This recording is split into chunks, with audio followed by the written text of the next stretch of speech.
ជំរាបសួរក៏ដូចជាសួស្តីបងប្អូនអរគ្នាថ្ងៃនេះខ្ញុំនឹងមកបង្ហាញពីរបៀបក្នុងការធ្វើសាច់ជ្រូកសាស៊ីវឲ្យមានរសជាតិឆ្ងាញ់សម្រាប់គ្រឿងផ្សំមានដូចជាសាច់ជ្រូកម្សៅស៊ុបរ៉ូឌីទឹកប្រេងខ្យងប៊ីចេងស្ករត្នោតហើយគ្រឿងដែលយើងមិនអាចខ្វះបានគឺគ្រឿងប្រឡាក់សាច់សាស៊ីវជាដំបូងយើងធ្វើការលាងសម្អាតសាច់របស់យើងឲ្យបានស្អាតល្អចំនួន2 3ទឹកទៅក្នុងការធ្វើសាច់សាស៊ីវនេះបងប្អូនត្រូវរើសយកសាច់ចម្លក់បានធ្វើសាច់សាស៊ីវឆ្ងាញ់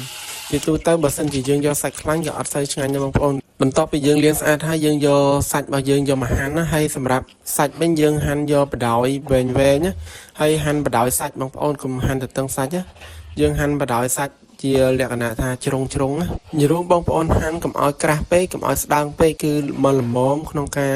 យើងប្រឡាក់សាច់ចូលជាតិអញ្ចឹងណាបន្ទាប់ពីយើងហាន់សាច់របស់យើងបានរួចរាល់ហើយយើងមកធ្វើការប្រឡាក់សាច់ម្ដងហើយដំបូងយើងធ្វើការដាក់គ្រឿងសាស៊ីវហើយគ្រឿងសាស៊ីវនេះផងដែរបងប្អូនអាចរកទិញនៅតាមផ្សារ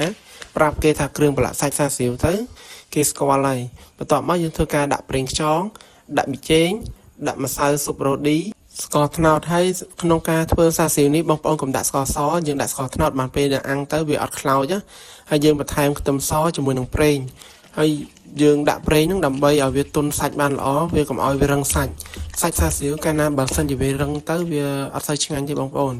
យើងច្របាច់ឲ្យវាឡើងទន់សាច់ប្រហែលជាខ្ទង់5នាទីអីទៅ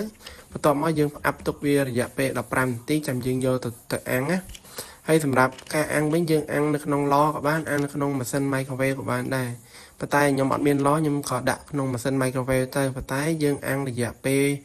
ខ្ទង់ប្រហែលជា40ទៅ45នាទីក្នុងកម្ដៅ200បងប្អូនយើងអាំងទៅក្នុងរយៈពេល10នាទីយើងប្រែវាម្ដងណាប្រែវារហូតដល់តែវាឆ្អិនបងប្អូនកុំឲ្យវាខ្លោចមួយចំហៀងយើងឲ្យវាឆ្អិនស្មើឡើងក្រហមស្មើទៅតាមសាច់របស់យើងឥឡូវសាច់សាស៊ីវរបស់យើងបានធ្វើរួចរាល់ហើយតំណងឯងបងប្អូនឡើងក្រហមហ្មងមើលទៅគួរឲ្យចង់ញ៉ាំសង្ឃឹមថាបងប្អូននឹងចូលចិត្តនៅវីដេអូមួយនេះហើយជួយ follow និង subscribe ផងឥឡូវសាច់សាស៊ីវរបស់យើងបានធ្វើរួចរាល់ហើយមកបងប្អូនមកញ៉ាំជាមួយខ្ញុំអរគ្នា